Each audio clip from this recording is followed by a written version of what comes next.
In cycle 2, we're going to discuss net future value from cash flows. So for my example I have right here, we have an MARR of 10% and we'd like to find the net future value. We have an initial investment of negative $50,000 and the cash flow from end of each period starts from 360 and increases by 40 each year until year 7. Now notice that to find the future value you have to break it up into 3 parts. First, we have to focus on the 50K. The easiest way to do this is to find out what the value of that 50K will be in the future. So we're going to have a future given present amount problem where we have 50,000 as our amount at 10% over the 7 years. Next, we're getting an annuity of 360 each year up to year 7.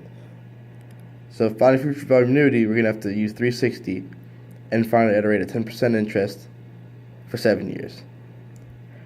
Now notice that each one of these also increases by 40 each year. 360 plus 40 is 400, 400 plus 40 is 440, etc., all the way up until 600. This is a little bit challenging, but for this one we can use the gradient function. Future from gradient. 40 using 10% and 7 like the other rest.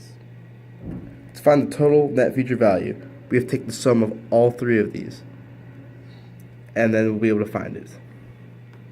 To find future from present is very simple. We go to our first equation.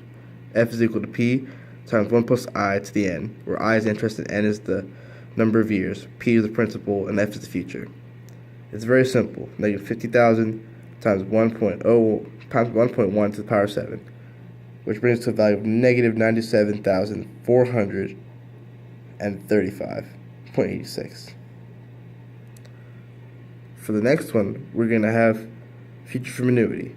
The formula is F equals A times 1 plus I to the power of n minus 1 all over I, the interest.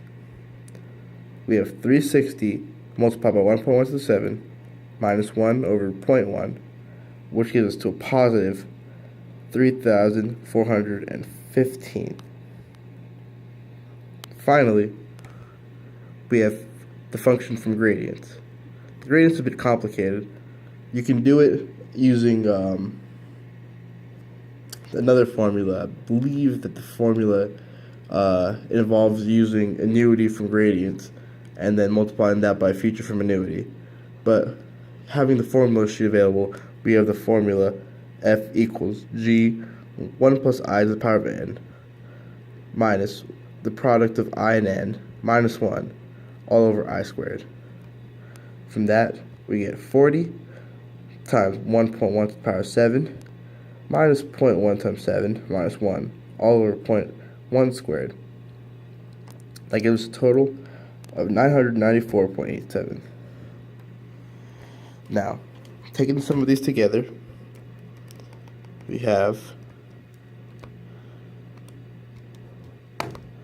negative 97435 plus 3,415 plus the 994. So we have a net future value of negative 93,025.